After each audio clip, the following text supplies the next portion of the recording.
Bonjour. Bonjour, bienvenue à Ercolano. Grazie mille, merci beaucoup. Je t'en prie. Mais le Vésuve, là, il est à fond, là, tout va bien, ça va bien se passer la visite? Malheureusement, il y a un gros incendie depuis une semaine, mais nous croisons les doigts pour qu'il soit maîtrisé. Là, du coup, on est sur un volcan. Expliquez-moi pourquoi vous êtes venu faire des tomates sur un volcan. La tomate Roma que nous produisons ici doit ses qualités au sable volcanique sur lequel elle est cultivée. Sa forte teneur en minéraux lui confère une saveur particulière. C'est un équilibre parfait entre acidité et douceur. En plus, comme nous sommes à 300 mètres au-dessus de la mer, la différence de température entre le jour et la nuit lui donne une peau très épaisse, ce qui permet de la conserver toute l'année. Nous produisons la vraie Roma d'origine. Elle est apparue dans la région de Naples au milieu du 19e siècle.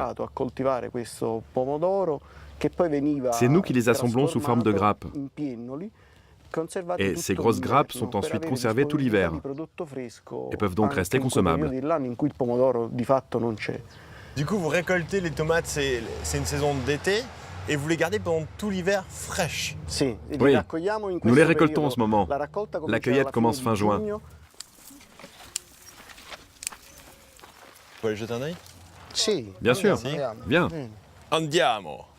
C'est incroyable comme paysage. Oui, nous avons beaucoup de chance. Notre travail est dur, mais cet environnement est magnifique. Et comment est arrivée cette tomate sur le mont du Vésuve, cette variété-là? Génétiquement parlant, cette tomate vient de la variété Prince Borghese. Mais à force d'être cultivée sur ce type de terrain, elle a fini par acquérir ses propres caractéristiques. Nous produisons chaque année nos semences, tout en continuant à acheter de nouveaux plants. Cela nous permet d'éviter l'apparition de maladies qui compromettraient la qualité de la production.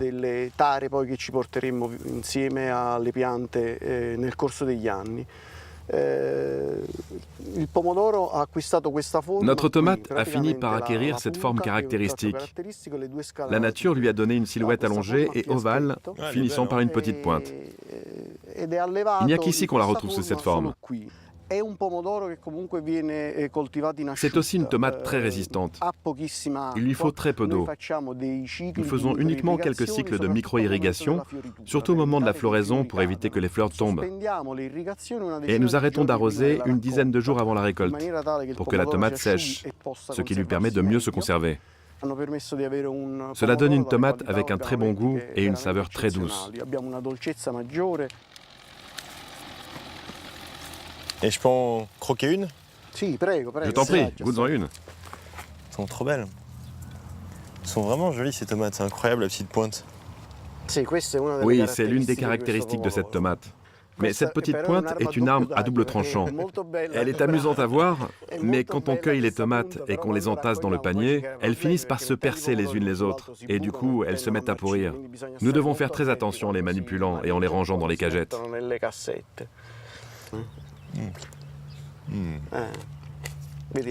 Tu vois, la peau est très épaisse. La tomate est croquante, sa chair est dense. C'est pour ça qu'elle se conserve très longtemps. Et la peau est vraiment incroyable, c'est vraiment une peau épaisse, super croquante. Même le petit pic, il pique, vraiment.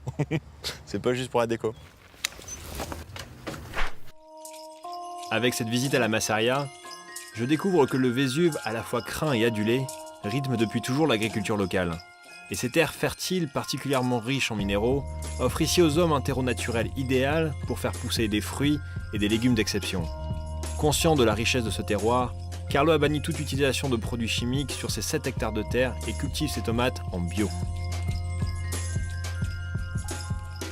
Est-ce que tu peux me montrer du coup comment ensuite tu conserves les tomates, comment tu les mets en grappe? On l'accueille comme ça, avec sa queue. Car sans elle, le sucre que contient la tomate risquerait de la faire pourrir. Il n'y a qu'en cueillant la tomate comme ceci que nous pouvons la conserver.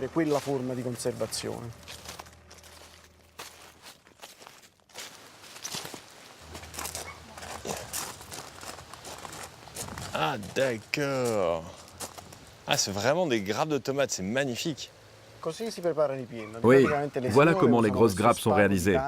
Nos ouvrières utilisent de la ficelle de chanvre sur laquelle elles attachent et laissent pendre des petites grappes naturelles que tu as vues tout à l'heure. Ensuite, on les pend dans cet appentis ouvert et ça permet de les conserver pendant 1 an. Oh, c'est superbe. Purée, faut pas trop monter la tête. Il y a une technique particulière pour mettre les tomates ensemble? Oui, la technique consiste à former une grosse grappe qui soit la plus uniforme possible. Je peux essayer d'en monter une grappe? Bien sûr. Je t'en prie, ma collègue va te montrer comment faire. Attends que je lui fasse une petite place. Grazie mille. Une à droite, l'autre à gauche. Ensuite, tu leur trouves une place au fur et à mesure que la grappe grossit. Elles sont fragiles quand même, hein. On croit qu'elles sont super costauds, mais pas tant que ça. C'est vraiment super minutieux. C'est de la joaillerie de la tomate, hein.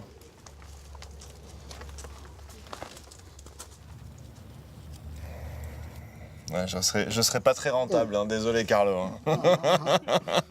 Et est-ce qu'elle termine de mûrir sur la grappe comme ça? En fait, ce conditionnement permet que, d'ici 10 jours, toutes les tomates soient mûres. C'est une autre caractéristique de la Roma. On peut la cueillir verte. Elle est sûre de rougir entièrement. Grazie mille. Chaque grappe pèse près de 2 kilos et les tomates pourront être ainsi consommées tout au long de l'hiver. Pauvres en eau, mais riches en sucre, voilà leur secret. Elles resteront fraîches et ne perdront ni en texture ni en saveur. Dans la région, ils sont une 60aine de producteurs à protéger ce trésor de la Campanie, qu'on retrouve souvent sur les tables italiennes en période de Noël.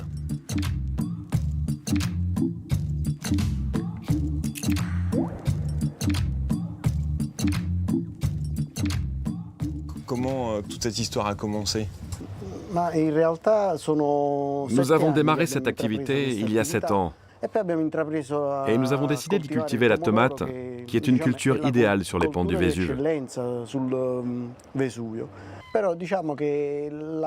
Nous n'avons pas cessé de progresser en termes de qualité, et cela nous a encouragés à continuer. D'un point de vue plus général, comment ça se passe l'Italie en termes d'agriculture? L'agriculture tient une place très importante dans l'économie italienne. Chaque région a sa spécificité. Et ce qui est intéressant, c'est que les exploitants sont toujours des petits producteurs. C'est grâce à cela que l'Italie est mondialement réputée pour 2 choses, l'excellence de sa mode et l'excellence de sa gastronomie. Bon, merci beaucoup en tout cas pour cette petite visite. Et de voir cette tomate, c'était assez rigolo. Je pensais pas que c'était vrai, cette histoire de tomate qui se gardait pendant des mois. Merci beaucoup en tout cas. Merci d'être venu. Merci à toi. Ciao.